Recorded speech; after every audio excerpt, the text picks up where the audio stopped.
Okay, so today we're looking at a paper by John J. Park, the Kalam Cosmological Argument, the Big Bang and Atheism, published in Acta Analytica in 2016. Now this paper is really interesting because Park does something you almost never see. He uses the Big Bang singularity itself as an argument for atheism. Now that's not the usual move. He doesn't deny that the universe began, he grants it. He grants the Big Bang, he grants the singularity, and then he tries to turn that against against theism. And that's what really caught me. It's a novel angle, and so I wanted to read his paper on it.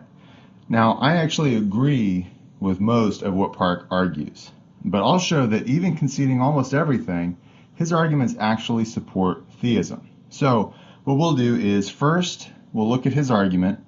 Second, we'll look at a couple of different ways that Park defines his terms that are pretty relevant to our analysis here. I'll go through the fundamental mistake that I think Park makes, and then we'll deal with what I think the real issue is, and that's personhood. So first, Park's argument. So he grants the Big Bang, as I said, and he grants the initial singularity, and he posits that the singularity is the cause of the universe. He says that Craig's Kalām cosmological argument, taken literally, only reaches the singularity, not the cause of it. Because the singularity is prior to time, it did not begin to exist, and so it doesn't fall subject to Kalām-style arguments. So here's his move. The theism posits an extra entity, the singularity and God behind it. Atheism posits just the singularity. So atheism posits fewer entities, so all else being equal, Occam's razor favors atheism. Atheism is the more simple explanation, and so it enjoys priority. Now, a couple of terms in the paper, I was surprised to see Park's usage of the term abstract object, but he uses the term a little differently than I've normally heard it used. He uses it as simply non-physical, immeasurable, and possessing infinite properties. So he says the singularity is an abstract object, but on his definition, he also says that God is an abstract object. So it's just a little bit different usage of the term, we'll say. And so he classifies the singularity as not in space-time, it's the cause of space-time, and it's infinite density and temperature, and it transcends the universe. So on Park's own definition, God is an abstract object too, and so they're in the same category. So just hold that thought for now, but just if you're reading the paper and you see that term used, that's how he uses it. Now there's a deeper issue, and that's that he uses the term singularity as if it's a thing physics has described, a real object like a star or a planet, and then that singularity makes the universe. So that's one different way he's using the term, and that really is Park's fundamental mistake. He treats the singularity as an object of physics, and that quietly imports a default because physical objects or physics objects are impersonal. And so he sort of gets impersonality for free by using the term singularity. He never argues for impersonality. He just inherits it from a category that the singularity doesn't really belong to. The physics word is doing the argumentative work that he has never earned. Excuse me. And so basically the term singularity is a placeholder in physics. It's not a physics object. And I'll leave a link in the description where you can see physicist Michio Kaku. He says that infinite density isn't a real feature of the world. The singularity isn't a real thing. And then another physicist, Storminger, says that the term singularity refers to when we don't know what to do. So this isn't a physics object that is described by the Big Bang Theory. It's more of like a placeholder, a question mark. But Park treats it like an object, and the gap is where everything goes wrong.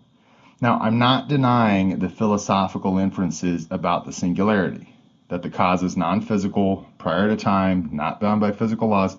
I grant all of that. Park and I agree. What I deny is that physics has delivered us an object. I'm denying the default presumption that the cause is impersonal. That seems to go along for the ride when he uses the term singularity. So what that generates is a two-stage picture. God would have to make the singularity first, and then let the singularity make the universe. But that mischaracterizes theism. The theist does not posit God plus the singularity as two items before the universe.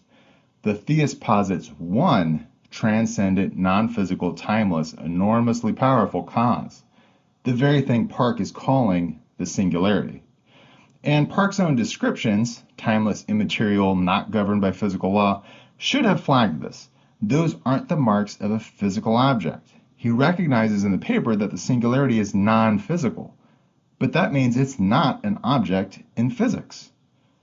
So once you see that the singularity is a placeholder that we fill philosophically with attributes, the presumption of impersonality dissolves.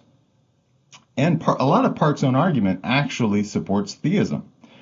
So he spends real effort defending the singularity against objections, and structurally, he's defending exactly what the theist says about a non-physical creator. So for example, the conservation laws. Some people will say that God couldn't bring the universe into existence out of nothing because the law of conservation precludes things coming into or going out of existence. And Park points out that the laws of physics wouldn't constrain a non-physical creator such as the singularity, and I agree. That reasoning works for God as well. Park then brings up the interaction problem. How is it that a non-physical object could interact with the physical? And he says since the singularity transcends the universe, it's logically prior to the causal laws, so it couldn't be bound by them. And I agree, that would apply for God as well. And what about causal closure of the physical? Well, Park makes the same case. Our observation of physical causation cannot be extrapolated out to the non-physical singularity. Well, that works for theism as well. We can't observe how causation works in the universe and think that that must apply to what God can or cannot do. So really, his defensive machinery works broadly both for the singularity as he's describing it, as well as God. He's doing the theist's job, clearing objections to a non-physical creator. So what about Occam's razor? Now, at the top, his point was that the more simple explanation is preferable to the more complex one. And that's right, all else being equal. And there are two ways that an explanation can be more simple. Quantitatively, in terms of the number of things you're positing, and also qualitatively, in terms of the complexity of the things supposed. Now, I think I've answered the quantitative side of the equation. Theism doesn't posit more entities than Park. What about the qualitative side? Now, Park doesn't make that argument in the paper, but it's fair to say his reasoning would catch it. And here I am positing a more complex, because I have all of Park's attributes, and I add personhood. But here's the key. Occam's razor is a tiebreaker. It only fires if all else is equal. And Park acknowledges that himself in the paper. He explicitly frames it as conditional. It follows if the two views come out equal on all other accounts. So the real issue then is personhood. What reason would we have to posit personhood? Now, the theist does say more about the cause, but nevertheless, everything Park attributes to the singularity, the theist attributes to God. So I should point out that Park never gives an argument that the cause is impersonal. In the paper, he doesn't even state it outright. He just uses the term singularity as though impersonality were settled. And I think, as I said, that's him using physics terms and then sort of importing that baggage. But now that we've got that settled, that he's smuggling in through the physics object framing, impersonal by default because it's a physics object.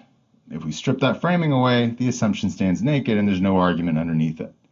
So the only force of the argument in this article is the challenge of Occam's razor, the challenge of a more simple explanation against a more complex one.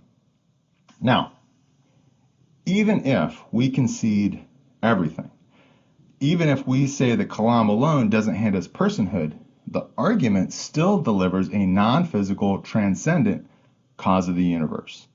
Now, theism is much more probable given such a cause than without it.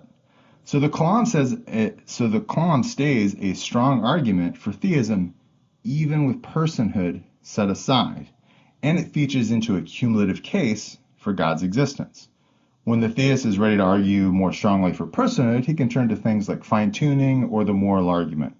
And this is a common mistake that people make. They think that every argument the theist would posit has to get all the way to every attribute that the theist would want to posit, and that's simply not the case. You can get part of the case with this piece of evidence and part of the case with that piece of evidence. It is not true that the entire theist case has to rest individually on each argument. It can rest on the family of arguments. So I would also say that personhood isn't out of reach for the Kalām. Now, as I said, Park doesn't address personhood in the paper. Perhaps he would have objections to Craig's point here. But Craig argues that a timeless cause producing a temporal effect points to a personal agent. An impersonal cause is in a set of timeless conditions that would produce its effect either timelessly or not at all. Either the conditions are timelessly sufficient, and so the universe coexists with the first cause, or else the conditions are timelessly insufficient, and the universe never comes to be. A choice explains the first temporal effect from a timeless cause because a personal agent can make a choice independent of the conditions he is in. Now, as I said, Park doesn't address this in the article, but suffice it to say that the theist running the Kalām is not empty-handed when making a case for a personal God with the Kalām. The simplicity charge only works if all else is being equal and all else is not equal. So to summarize, Park grants the beginning, grants the singularity, and then tries to walk away with atheism. But once you see that singularity is a placeholder we fill in philosophically, not a physics object that smuggles in impersonality, the whole picture flips. His defenses defend a non-physical creator, and his parsimony argument, by his own terms, never fires. And what's left is a transcendent, immaterial, powerful cause of the universe. The only thing between that and God is personhood, which Park assumed rather than argued. Even setting personhood aside, the Kalām entails the type of cause that Park concedes in his paper, and the theist has other arguments for personhood. So Park set out to turn the Big Bang against God, but he ended up describing it. Thanks for listening.